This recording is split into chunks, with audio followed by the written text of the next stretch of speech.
Mr. and Mrs. Wallace were pleased at the opportunity to spend time together without their fat daughter Becky and son Ben. The spouses were very tired of their parental duties. Meanwhile, a high school student named Reagan Collins was traveling with his parents. When the Wallaces' car passed by them, an unfortunate accident occurred. On the way back, the Collins family saw the police and the forensic team. Reagan and Detective Cliff Dawkins looked at each other. At first glance, it was a typical accident. Cliff knows the Wallaces because his son goes to school with their children, who are now orphaned. The next day at school, the teacher announced to the students that the funeral would be held on Tuesday. Reagan took the initiative to organize a fundraiser for Becky and Ben.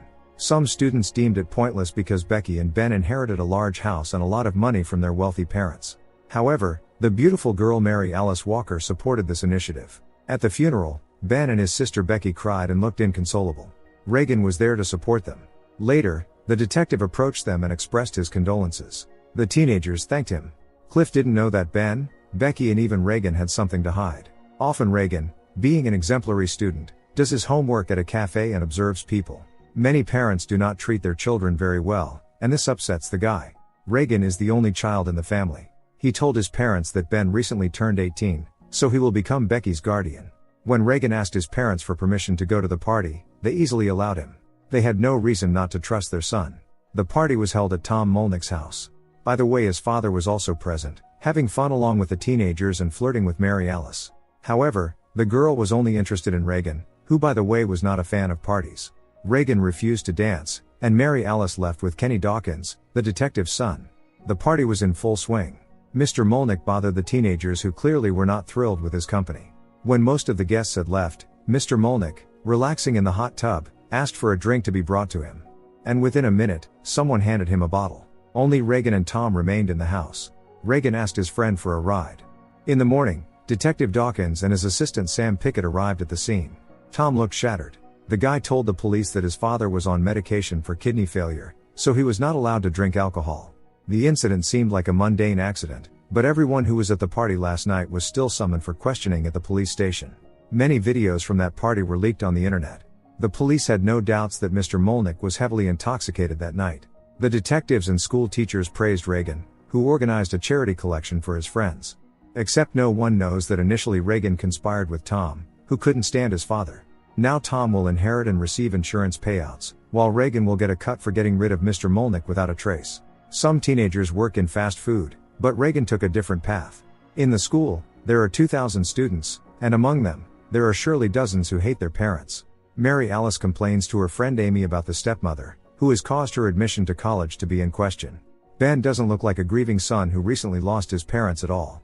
Kenny plays for the school basketball team. Cliff believes the son could do better and doesn't hide his disappointment.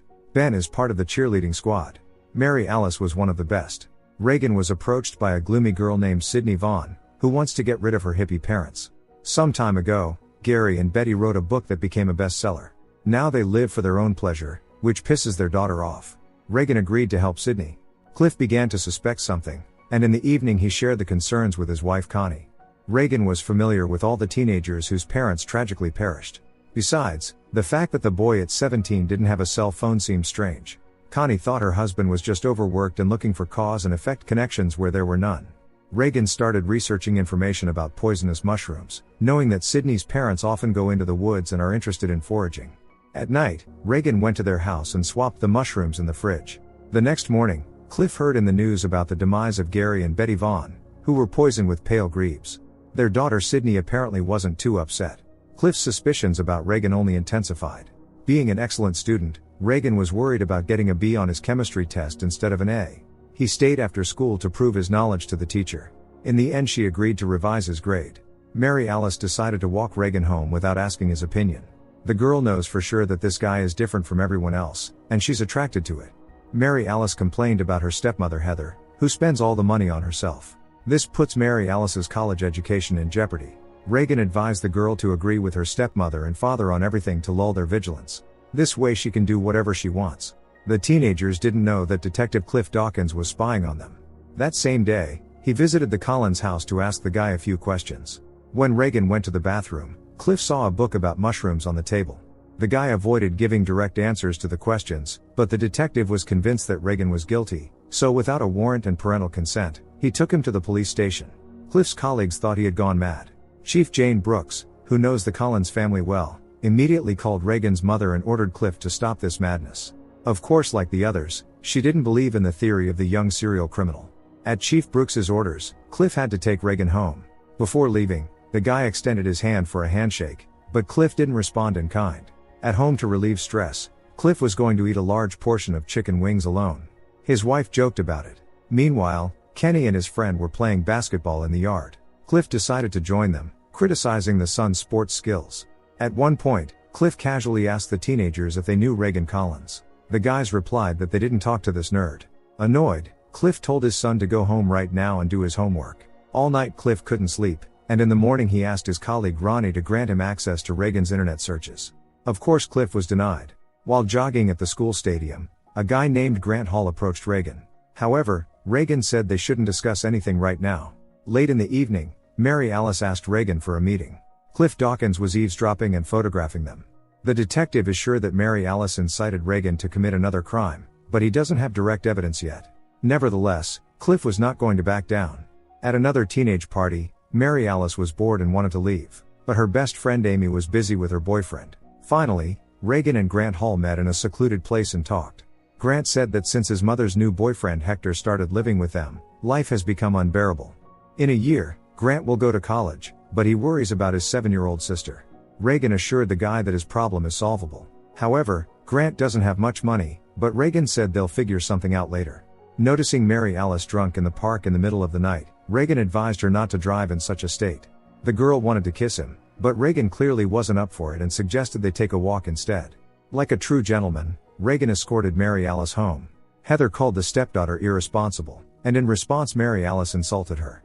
As punishment, the girl was deprived of her car for a week, and she complained to Reagan about it.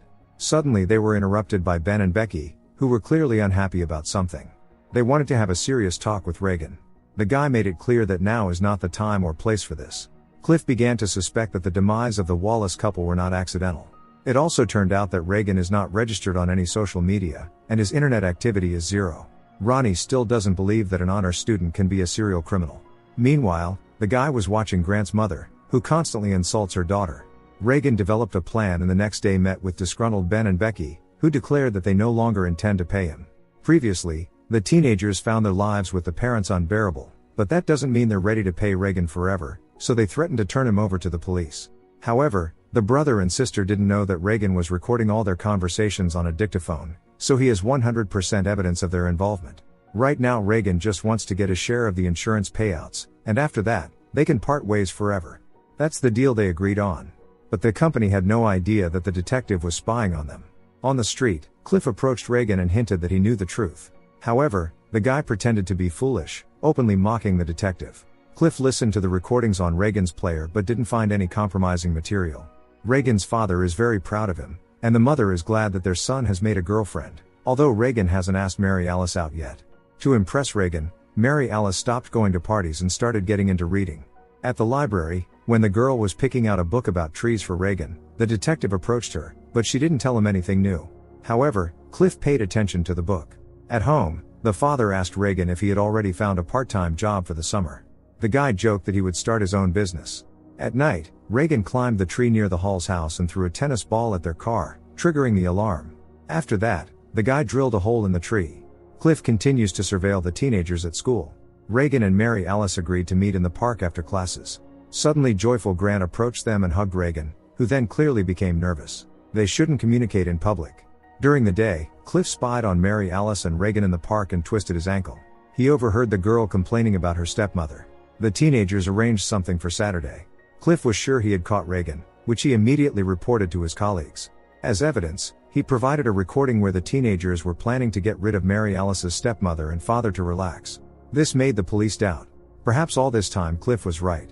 At home Cliff, who was limping heavily, found some medication in the wife's bag and thought it was an analgesic.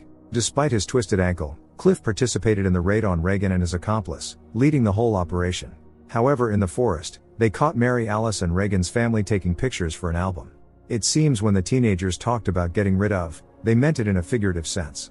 Chief Brooks reprimanded Cliff, informing him that the Collinses intend to seek a restraining order. For his failure, Cliff was suspended from the service. Brooks advised him to see a therapist. In the evening, Reagan watched the weather forecast on television. He needed to know all the details because his plan depended on it. Connie doesn't like that her husband mixes medication with alcohol. However, Cliff didn't care. He still believes he's right. Using his home laboratory, Reagan synthesized explosive material, after which burned the evidence. Grant's mother, as usual, was having fun in the car with her boyfriend Hector. Meanwhile, Reagan placed a capsule in the hole in the tree, climbed down and checked his watch. A chemical reaction occurred, and the largest branch fell right onto the car in front of Grant and his sister. A few seconds later, there was an explosion. The police arrived at the scene. Cliff is sure it's Reagan's doing again, but Ronnie is convinced it happened because of the storm. Cliff made another attempt to talk to Mary Alice, warning her. According to the former detective, behind all the accidents, which had become suspiciously regular for their small town, is Reagan. This made Mary Alice think, and in the evening she searched for information on the internet. Did Reagan conspire with all these teenagers who are tired of their parents? The next day, Mary Alice came to Cliff herself and agreed to help him. Together they will expose Reagan. Taking the listening device, Mary Alice went to the Collinses' house. Reagan wasn't too happy to see her because he was planning to meet with Grant. But the mother persuaded him to stay for such a beauty. Under the pretext of going to the bathroom, Mary Alice intended to search Reagan's room, but the guy caught her here and demanded an explanation. Grabbing something from Reagan's belongings, the girl ran out of his house.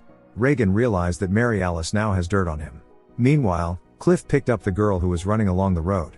She handed Cliff Reagan's dictaphone, which recorded conversations with all his clients.